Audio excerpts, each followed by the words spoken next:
샬롬, 이동춘 목사입니다. 오늘도 여러분의 삶이 주님의 평안으로 가득하시길 기원하며 하나님의 말씀을 나누겠습니다. 오늘 주시는 말씀은 열왕기하 3장의 말씀입니다. 이 말씀 중에 16절, 17절, 18절을 읽겠습니다. 그가 이르되 여호와의 말씀이 이 골짜기에 개천을 많이 파라 하셨나이다. 여호와께서 이르시기를 너희가 바람도 보지 못하고 비도 보지 못하되 이 골짜기에 물이 가득하여 너희와 너희 가축과 짐승이 마시리라 하셨나이다. 이것은 여호와께서 보시기에 작은 일이라. 여호와께서 모압 사람도 당신의 손에 넘기시리니. 아멘. 열왕기하 3장 말씀을 본문으로 하나님께 매달리는 것이 해결책이라는 제목으로 말씀을 나누도록 하겠습니다. 살면서 어려움 한 번 없이 지냈다면 그건 절대 은혜입니다. 그러나 그렇게 생각한 것이지 단 한 번의 어려움도 없는 인생은 없습니다.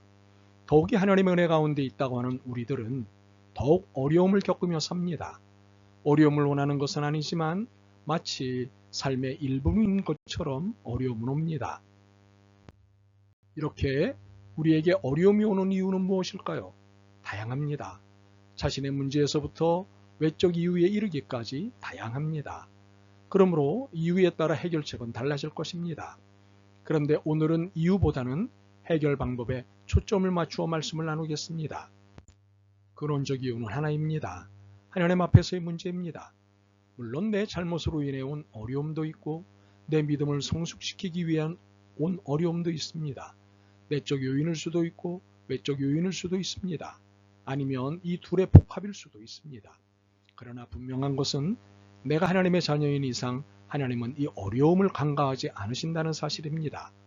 그렇게 어려움의 이유에 몰두하기보다는 그 해결책을 찾는 것이 더 지혜로운 일입니다. 그런데 문제를 만드는 것은 절망입니다. 절망은 기대나 꿈을 상실한 상태이기에 문제 해결의 걸림돌입니다. 어려움은 누구나 당하는 일이지만 해결책이 다 있습니다. 그런데 어려움을 당할 때 절망해버리면 그 어떤 해결책도 무용합니다. 만약 예수님이 앉은 맹인에게 내 자리를 들고 일어서라고 하셨을 때 그가 계속해서 절망을 붙잡고 있었다면 결코 자리에서 일어날 수 없었을 것입니다. 이처럼 절망은 문제 해결의 걸림돌입니다. 더욱이 하나님의 뜻도 아닙니다. 그러므로 절망을 제거해야 합니다. 사실 절망이라는 것은 혼자일 때 또는 혼자라고 느낄 때 주로 찾아옵니다. 오늘 본문에서 이스라엘의 요람 왕이 자신의 문제를 해결하기 위해 연합군 시스템을 구축한 것이 그 이유입니다. 또한 절망은 환경의 마음을 빼앗길 때 찾아옵니다. 이스라엘의 요람 왕이 유다의 여호사밧 왕과 에돔의 왕과 연합군을 형성하고는 적진인 모압을 향해 나아갈 때 물이 떨어지는 문제를 만났습니다. 그때 이스라엘의 요람 왕이 하는 말이 이제 여호와께서 우리 새 왕을 모압 사람에게 넘겨주시려는구나 하며 절망했습니다. 이처럼 환경을 바라보고 환경에 의존할 때 절망은 찾아옵니다. 그렇기에 우리의 해결책 중 제일 해결책은 다름 아닌 절망을 해결하는 일입니다. 그렇다면 어떻게 해결해야 할까요?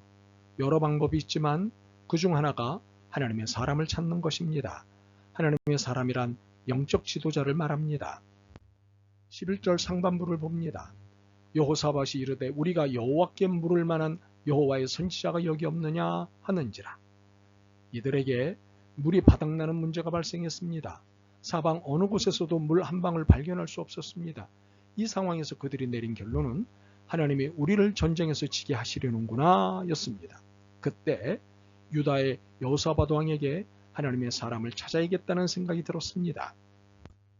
영적 지도자가 평소에는 아무것도 아닌 것 같아 보일 수 있습니다. 여러분과 같은 성정의 사람이기 때문입니다. 그러나 문제를 만났을 때는 진가를 발휘합니다. 모든 문제의 열쇠는 하나님이 쥐고 계시다는 사실을 누구보다도 확신하기 때문입니다. 그래서 단걸음에 하나님께 달려갈 수 있도록 안내할 수 있습니다. 하지만 문제 해결에 도움을 줄 수 있는 분이 하나님과 영적 지도자라는 것을 아는데 그쳐서는 안 됩니다. 11절로부터 13절의 경우에서 보듯 적극적으로 찾아와 만나야 합니다. 더욱이 거짓 없이 솔직한 대화를 나누어야 합니다. 그래야 해결의 길을 찾을 수 있습니다. 그리고 문제 해결의 마지막 열쇠는 믿음과 순종입니다. 16절로부터 19절을 보겠습니다.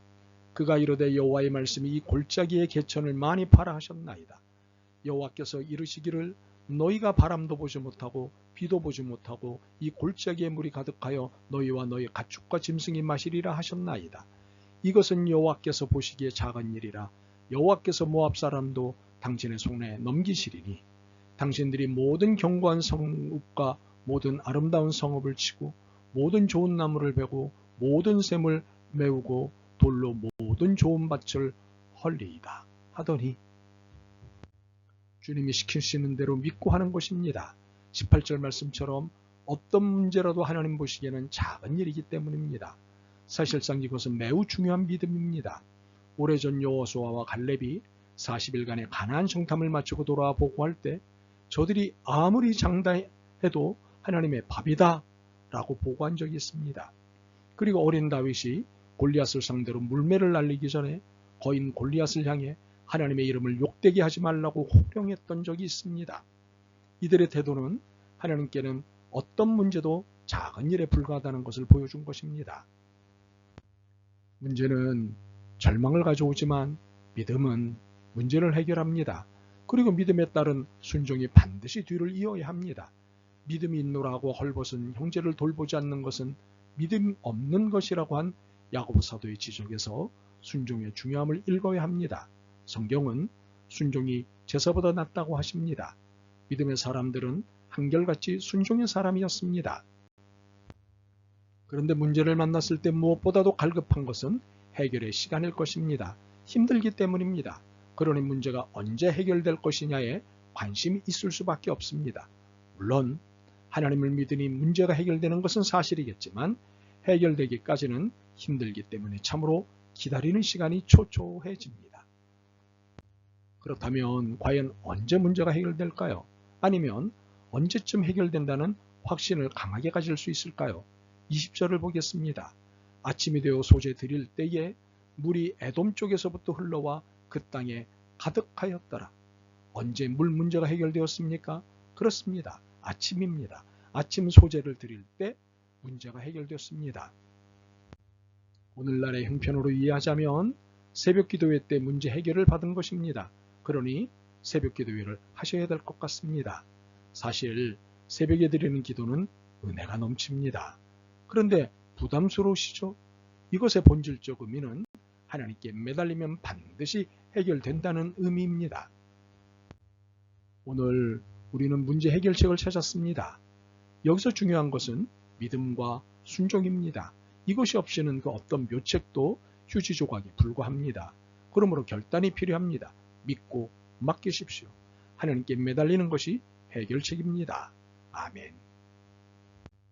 주님, 문제없는 삶이 없는데 문제없이 살고 싶었습니다. 이러한 태도는 욕심이고 바르지 않은 결과를 가져온다는 것을 알았습니다. 문제 앞에 더욱 하나님을 바라보며 순종하게 도와주옵소서. 예수 그리스도의 이름으로 기도드립니다. 아멘. 오늘도 여러분의 믿음과 삶을 응원합니다. 사랑합니다.